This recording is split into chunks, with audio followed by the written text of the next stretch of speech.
बार बार कहा कि भाई भारतीय जनता पार्टी हर हमेशा झारखंड वासियों के हितों की चिंता करती रही है।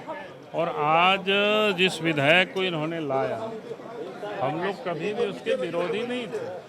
आप सबको ध्यान में होगा कि जब अलग प्रदेश बना था तो उस समय भी हम जब राज्य के मुख्यमंत्री थे, चाहे 27% रिजर्वेशन की बात हो या खतियान आधारित स्थानीय और नियोजन नीति हो, सब हम लोगों ने बनाया। लेकिन बाद में कोर्ट से मामला अटक गया, तो राज्य सरकार इस समय जो बिल लेकर आ रही थी, कोई नई उन्होंने कर नहीं रहे थे। उनको छोटी सी काम करनी थी, जो इतनी लंबी यात्रा में निकल गए, जो पता नहीं यात्रा कब इनकी समाप्त होगी, ये तो मैं नहीं कह सकता हूँ, क्योंकि काफ़ी लंबी प्रक्रिया जिसको कहते नहीं तो सामान्य थी।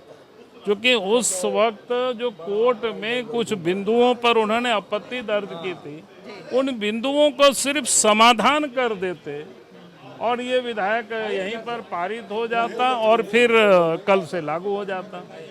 लेकिन उन्होंने ऐसी लंबी यात्रा में इसको तीर्थ यात्रा में भेज दिया।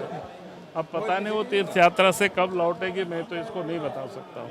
सर भाजपा को अरे जनता के लिए तो मैं वही कह रहा हूँ ना, जब तीर्थ यात्रा से कोई लौटेगा तभी तो कोई प्रसाद मिल सकेगा। भाजपा को नेता विहीन बताया गया सर। हेमंत सोरेन हमने कहा कि उनको फिर घबराहट किस बात की। आपने देखा होगा कि मानसून सत्र से लेकर के अब ये शीतकालीन तक इस सत्र को बनाए रखा है, पता नहीं कब तक ले जाएगा।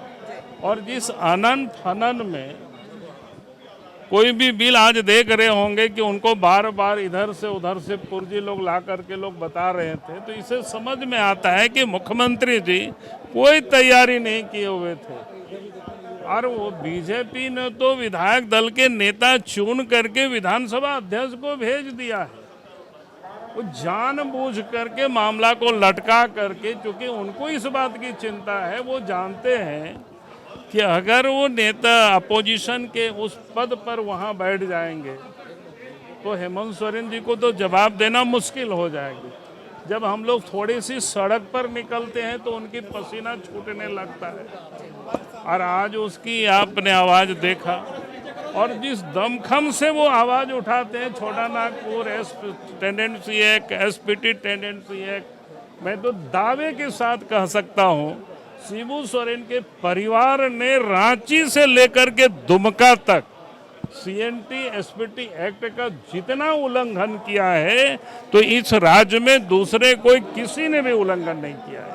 सर उन्होंने कहा कि जेल से भी हम जनता के लिए कार्य करेंगे, जेल में रख करके। अब वो तो इसका अर्थ तो उनको समझ में आ रहा है, जितनी गड़बड़ी किया है तो उनको पता ही है कि वो, इसलिए आज वो अंतिम भाषण शायद वो दे रहे थे, ऐसा लग रहा था कि विदाई भाषण दे रहे हैं।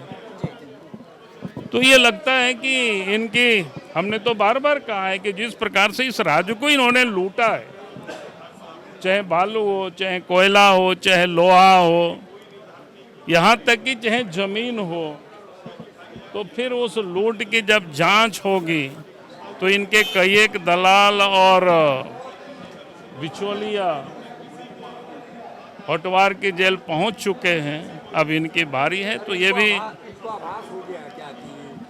अब उनके भाषण से तो यही लग रहा है। विवेकानंद विद्या मंदिर स्कूल एक CBSE affiliated English medium coed school है। हम शिक्षा के साथ संस्कार देते हैं। thefollowup.in like, share and subscribe. www.thefollowup.in